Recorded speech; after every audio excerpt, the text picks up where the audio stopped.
یہ بادشاہ نے ایک مشکل آئی.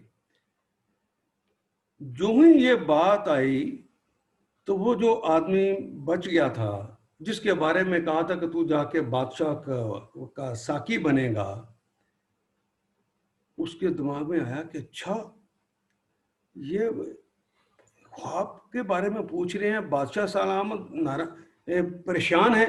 تو میں نے عرض کیا نا کہ جو غلام ہوتا ہے اس کی آخری خواہش یہ ہوتی ہے کہ کسی طرح مالک راضی ہو جائے، مالک کی خوشی کا سامان کرنا ہے. اگر ہم نے اللہ کو مالک ماننا ہے تو ہم بھی یہی کریں گے کہ مالک راضی ہو جائے، مالک کی خوشی کا سامان کرنا ہے، ساری زندگی اسی کے لیے لگا دینی ہے. اگر تم جانتے ہو تو بتاؤ. تو جو عام لوگ تھے انہوں نے تو کہا ادغاسو، قالو تو انہوں نے کہا، یعنی درباریوں نے کہا. ادغاس کہتے ہیں، دغسن کی جمع ہے ادغاس. ویسے چاہے وہ سوکھے ہوئے چیزوں کا گلدستہ ہو یا پھولوں کا گلدستہ ہو، جو گلدستہ ہوتا ہے، جو باندھی ہوئی چیزیں اکٹھی ہوتی ہیں، انہیں ادغاس کہتے ہیں. دغسن ایک گلدستہ، اس کی جمع ہے ادغاس. احلام، ہن کی جمع احلام، یعنی یہ مختلف چیزیں جو اس میں اکٹھی کی ہوئی ہیں، سوکھی بھی ہیں، دوسری بھی ہیں. یہ جو پروگاندا خیالی ہے یہ کوئی خواب نہیں ہے، یہ منتشر خیالات ہیں جو آپ کے ذہن میں آ گئے ہیں، یہ کوئی اصل چیز نہیں ہے. وما نحن بتاویل الاحلام بعالمین، اور وہ اور ما نہیں ہے، نحن ہم، بتاویل تعویل کے متعلق، اس کی تعبیر کے تعبیر کہتے ہیں تعبیر کرنے کو. تعویل ہو، تفسیر ہو، تعبیر ہو، ایک ہی معنی ہے، ایک ہی جیسے کلمات ہیں. کسی کو انالیسس کر کے بتا دینا کہ انجام کیا ہے، اسی کو تفسیر کہتے ہیں، اسی کو تعویل کہتے ہیں، اسی کو تعبیر کہتے ہیں. الہام، الہام کی تعبیر کر دینا، اس کا انالیسس کر کے بتا دینا کہ انجام یہ ہوگا. بعالمین، ہم عالموں کے ساتھ نہیں ہیں، یعنی ہمیں اس کی تعبیر نہیں آتی، لیکن یہ تو پروگاندا خیالی لگتی ہے. مکمل ہو گیا جی ٹائم؟ یہ تو اچانک ٹائم ختم ہو گیا ہے، تو یہیں سے انشاءاللہ اچانک ہی شروع کر دیں گے ہم 7 بجے. تو میرا خیال ہے آج کچھ لوگ آئے ہوئے ہیں کہ نہیں؟ تھوڑے ہیں، 27 لوگ ہیں اور دعوت پہنچتے ہیں آگے انشاءاللہ بڑھ جائیں گے لوگ. تو آج آپ 27 لوگ ہیں، یہ 50 سے زائد سے واپس 27 آئے ہیں. تو وقت کی تبدیلی کی وجہ سے اگر ایسا ہوا ہے تو آپ کے عزم سے یہ 2700 بھی اور 27,000 بھی ہو سکتے ہیں. کوشش کیجئے کہ زیادہ سے زیادہ لوگوں کو جس طرح آپ دیکھ رہے ہیں اس طرح وہ بھی دیکھیں، جس طرح آپ فائدہ اٹھا رہے ہیں اس طرح وہ بھی فائدہ اٹھا لیں، ان تک بات کو پہنچانے کی کوشش کیجئے. تو یہیں پر انشاءاللہ یہیں سے میں اگلی دفعہ شروع کروں گا. اقول قولی ھذا واستغفر اللہ لی ولکم ولسائر المؤمنین والمؤمنات.